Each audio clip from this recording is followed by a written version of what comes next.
Well, it's been a long time coming, but Vancouver finally launched its bike share program today. It's called Mobi. You might have seen the bike stands going up in the last little while. But boy, were there delays. You might remember, it was back in 2007. The city floated a trial balloon, the Van City Bike Share, starting with just 50 bikes. Then, it was 5 years later, the city said they were just figuring out last-minute details as they got the system up and running. But it didn't happen then either. And by 2014, the idea died when the company Vancouver was dealing with went bankrupt. So, it was only this past spring the city revealed the program is finally good to go. So, how does it work? Well, we sent Tina Lovegreen down to a Mobi station to give the system a test ride. I'm here at BD Street. Now, this is one of 23 stations that are currently out. There will eventually be 150 stations across the city with 1,500 bikes. Now, earlier today, I did sign up for a membership just on the website mobibikes.ca. I signed up for the cheapest option, which is $99 for unlimited rides, 30-minute unlimited rides for a year. They say they will eventually have day or month-to-month passes, but right now it's on an annual basis. So once you sign up, you will get a 7-digit code. That's the code you use to get to the bike, or you can use a member card to tap in. So you wake up the bike, press 2 because we're entering a code here, and you just pull out the bike, and that's it. It comes with a couple of things, a basket, a bell. It's got 7 gear speeds, and it also comes with a kickstand in the back and some lights so you can be seen. And the bikes do come with a helmet because it is the law to wear a helmet when you ride. And if you don't want to use theirs, you can bring your own. But earlier today, someone did cut the cable to steal the helmet. And one thing I've noticed here is the way you wrap the helmet is important because you have to take this cable out, put it into the handlebars, and then grab the helmet. But if you don't put it back properly, it can make it really easy just to unwrap it from the cable. Let me show you what I'm talking about. So you've got it here, and if you just don't wrap it properly, super easy to just take it off. And that's about it. You're off to the races after that. So we asked Vancouverites what they thought about the bike share program.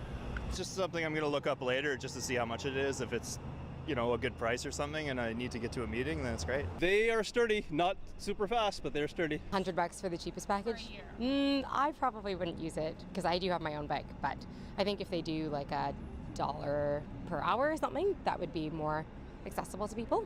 Some a fan of the program, others wondering where you'd park it or how much it will cost. But you might also be wondering what happens if you go over your allotted 30 minutes or 60 minutes. Then you'll be charged an extra fee, and it's a couple of dollars per half an hour. But if you can get past all that, and this is for you, then hopefully you'll find a spot to park your bike. You'll wait for a beep, and then you're done. And we've got Tina back from her test ride. And Tina, you mentioned the helmets. And let me just say, having lived in Montreal for a long time where they do have this system in place, one of the reasons they don't include helmets is the ick factor. You're sweating and then someone else puts it on. It's kind of gross. Do they have a solution for that? Well, they're supposed to have liners in the helmet, so I guess you could clean it. But at the station we were at, there were none to be found. Now, the company tells me that at the moment, there are some stations that do have these liners and some that don't. But for the meanwhile, they're going around, the operations team is going around to manually clean them. So if that's something that bothers you, best to probably bring your own helmet. Right, okay. And then I guess just from a practical standpoint, it comes with a helmet, it comes with a lock too, right? So I guess if you want to stop somewhere and do something? Yeah, so it's the feature that they call Stop and Shop, and you pretty much take the helmet from the handle. There's that cable that comes out where the helmet was. You take that, wrap it around a bike rack, and then just kind of shove it in that lock down there, and it should be secured. But before you do that, you have to tell the bike that you're about to stop and go by just either tapping your card or entering your PIN. Okay, so that's something that they've thought of. And then what about full racks? Because it's not unheard of to be done with your ride, you get back to a station, they're all full, you can't put your bike anywhere. So what do you do then? Well, they're suggesting go on the website. There is a map there, and on that map, it'll actually tell you how many bikes are available and how many spots are available. So if you go there and they're all full, you probably have to go to the best, closest station that's there. And right now, the team is going out to kind of move them around to make sure that they're all stocked or there are enough empty spaces. And eventually, they will have a mobile app so you can check it on your phone faster and easier than logging onto a website, let's say. Yeah, and that's coming out soon. Yep, later this summer, they say. Okay, well, I know firsthand the hunt for a station where there's spots free, that can be a maddening thing to do. So hopefully they sort that out. Tina, thanks for joining us. You're welcome.